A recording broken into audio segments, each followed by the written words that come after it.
অনেকে ভয়ে ডায়েটিশিয়ানের কাছে আসতে চায় না, যে ডায়েটিশিয়ান এমন খাবার দেবে যেটা আমরা এফোর্ড করতে পারবো না।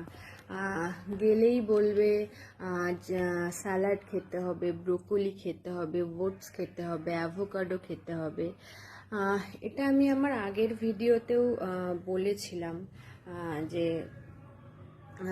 এই গ্রিন অ্যাপেল এইগুলো নিয়ে, কিন্তু আমি বারবার বলছি যে এই খাবারগুলো খারাপ নয়। এতে প্রচুর নিউট্রিয়েন্টস থাকে, অ্যান্টিঅক্সিডেন্ট থাকে, ফাইবার থাকে, ভিটামিনস থাকে, মিনারেলস থাকে। যেমন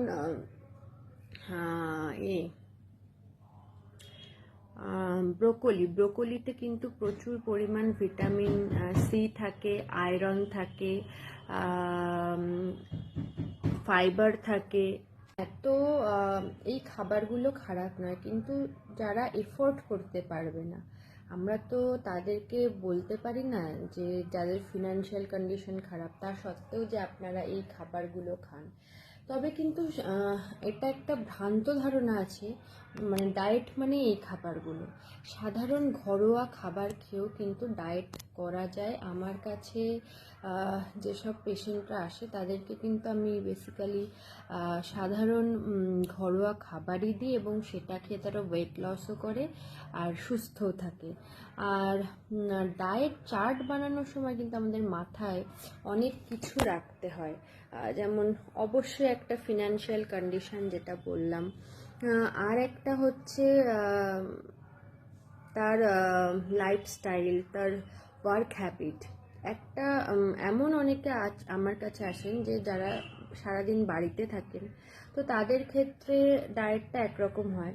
আবার অনেকে আছেন যে সারাদিন অফিসে থাকেন, বাইরে থাকেন, তো তাদের ক্ষেত্রে আমাদের ডায়েটটাকে সেভাবে বলতে হয় যে একটা মানুষ যে বাড়িতে থাকে আর যে অফিসে যাচ্ছে, তাদের দুজনেরই ডায়েটটা এক, কিন্তু তাদের দুজনকেই তো খাবারের সেই কার্বোহাইড্রেট, প্রোটিন, ফ্যাট সেইভাবে রাখতে হয়। সেজন্য আমরা সবসময় বলি diet chart it should be customised.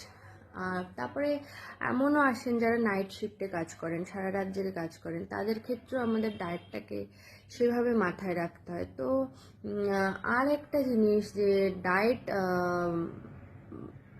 কোনো কেউ যদি এসে বলে আমার না এই প্রবলেম হয়েছে, তো আমাকে কি খাবো বল, বেসিক্যালি না এভাবে হয় না।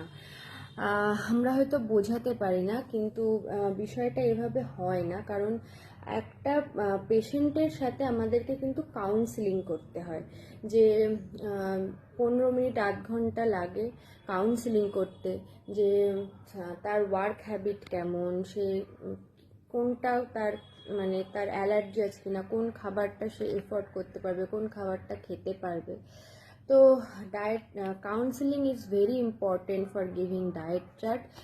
আর কোনো একজন যখন পেশেন্টরা সাধারণত আমাদের কাছে আসেন ডায়েটিশিয়ানদের কাছে, তো আমরা যদি এসেই তাকেই প্রথমে ভয় পাই দিই, হ্যাঁ আপনাকে চিনি খাওয়া যাবে না, আপনাকে সর্ষের তেলে রান্না খাওয়া যাবে না, এই করতে হবে সেই করতে হবে, এত যদি সব ফিরিস্তি দিই, সেই পেশেন্টটা তো যখনই আসবে তখনই চলে যাবে, আর তো সে আসবে না। তো তার সে প্রথমেই ভয় পেয়ে গেল। সেই জন্য কাউন্সিলিংটা এবং পেশেন্টদের সাথে সেভাবে কথা বলার, ডায়েট চার্টটা কিন্তু সেরকম ভয় পাওয়ার কিছু না। সাধারণ আমাদের হাতের কাছে যেসব খাবার আছে, ঘরোয়া খাবার খেয়ে আমাদের শরীরটাকে সুস্থ রাখা, this is called diet. Thank you.